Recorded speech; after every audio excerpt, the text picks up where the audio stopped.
Бажаю здоров'я, шановні українці. Сьогодні у мене почесне і дуже приємне завдання для цього звернення. Маю честь подякувати нашим воїнам і нашим підрозділам, які особливо відзначились у захисті держави від початку цього тижня. ОСУВ «Хортиця», 3 і 5 окремі штурмові бригади та 28 окрема механізована бригада імені Лицарів зимового походу. Я дякую всім вам, хлопці, кожному солдату дякую, сержанту, офіцеру за надзвичайно успішні дії по знищенню окупантів. Дуже добрий результат. ОСУВ «Таврія», воїни 44-ї окремої артилерійської бригади імені гетьмана Данила Апостола, 55-ї окремої артилерійської бригади Запорізька Січ, нашої славетної 59-ї окремої мотопіхотної бригади імені Якова Гандзюка та 79-ї окремої бригади ДШВ.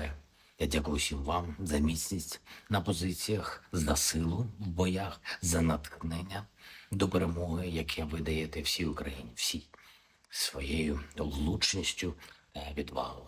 ОСУВ «Одеса», дякую бійцям 406-ї окремої артилерійської бригади імені генерала Хорунжого Олексія Алмазова за чудові результати у знищенні місць зосередження ворога. Відзначу сьогодні також артилерійські розрахунки 63-ї окремої механізованої бригади. Уміють хлопці мінусувати ворожу техніку на полі бою. Кожен ваш влучний удар, наші герої, це збереження життя українців. Дякую вам. Є за що відзначити цього тижня і підрозділи нашої Національної гвардії, зокрема воїнів 1-ї та 14-ї бригади оперативного призначення Нацгвардії, які разом з усіма силами оборони та безпеки України захищають нашу державу на Донеччині, на Луганщині. Дякую вам, нацгвардійці, і за вашу стійкість, і за ваше вміння силами своєї розвідки, артилерії, посувати колишню другу армію світу, нижче і нижче в переліку військових сил. Підписав сьогодні новий указ про відзначення наших воїнів державними нагородами. Це взірцево відважні військовослужбовці наших десантно-штурмових військ, 134 воїни, 25-та окрема повітряно-десантна Січеславська бригада, 46-та окрема аеромобільна бригада, 95-та окрема десантно-штурмова бригада, 132-й окремий розвідувальний батальйон, 148-й окремий артилерійський дивізіон, 199-й навчальний центр ДШВ.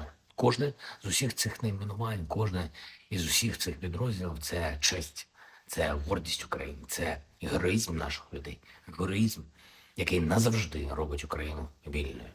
Вистоявши зараз, звільняючи нашу землю зараз, даючи Україні перемоги зараз, кожен і кожна, хто б'ється заради України, дає свободу і усім новим поколінням нашого народу. Ніколи на нашій землі не пануватимуть чужі прапори, та ніколи наших людей не буде віддано на поневолення. Стійкість в боях зараз, потужність у наших активних діях, відвага і влучність наших воїнів щодня, щоночі – це незалежність України, яка буде завжди, яку ми посилюємо і будемо посилювати. Сьогодні, як завжди, був на зв'язку з командувачами та розвідкою, провів кілька нарад щодо наших міжнародних зусиль. Скоро зможу оголосити важливі, дуже важливі новини для нашої оборони, для наших відносин із партнерами.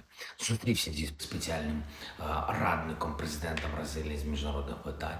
Обговорили можливість проведення саміту у форматі Україна-Латинська Америка. Ще раз підкреслив своє запрошення для президента Бразилії відвідати нашу країну, побачити героїзм українців на власні очі, нашу реальну налаштованість на мир для всієї української землі, для всіх наших міст і громад, які зараз зазнають ударів російських терористів.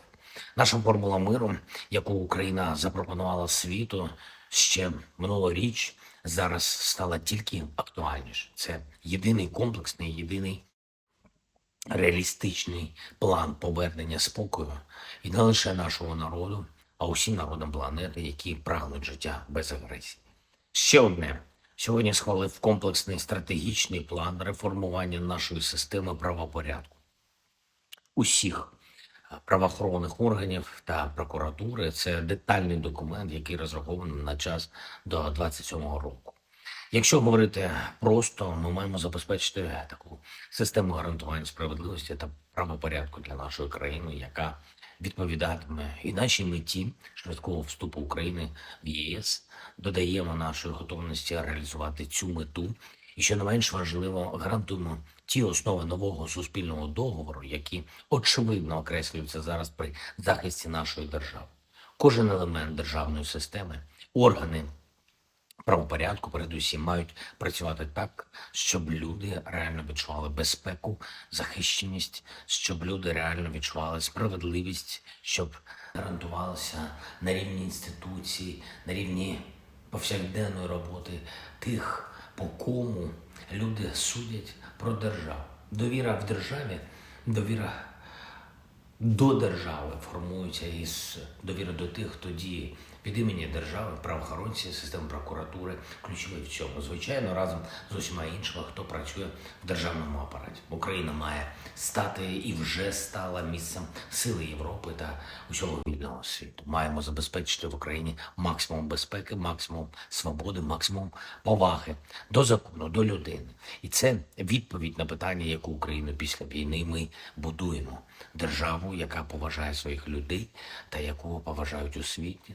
Державу, чий приклад життя шанують усі. Шлях до цього починається зараз, починається в діях, особисто в рішеннях кожного і кожної, хто воює, працює заради України та заради всіх українців. Слава усім нашим воїнам, які зараз в бою. Слава нашому прекрасному народу. Дякую всім світі, хто допомагає нам, українцям. Слава Україні!